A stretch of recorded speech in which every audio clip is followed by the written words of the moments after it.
माहिती संदर्भात स्वाक्षरण व्यक्त केलं आहे आणि फडणवीसांनी ही त्यांना प्रतिसाद दिला. कसं पाहता कशाबद्दल? माहिती देण्यासंदर्भात राज ठाकरेंनी आता त्यांची फिक्सिंग आधीच झालेली आहे.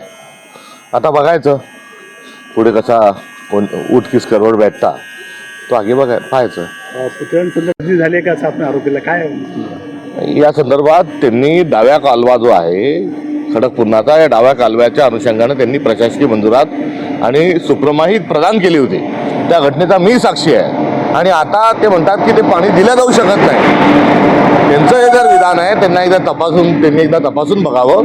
त्यांनी दिलेलं आश्वासन तत्कालीन जे आमदार होते शशिकांत खेडेकर यांना बर्थडेची गिफ्ट दिली होती आणि त्या पार्श्वभूमीवर डावा कालवा मंजूर केला होता. आणि आता चक्क ते त्यांच्या दिलेल्या आश्वासनावरून आणि जी फाईलवर सही केली होती त्यावरून ते आता गमजाव जर करत असतील तर त्यांनी त्याचा पुनर्विचार करावा अथवा त्यांना गजनी म्हटल्याशिवाय आमच्यासमोर दुसरा पर्याय राहणार नाही.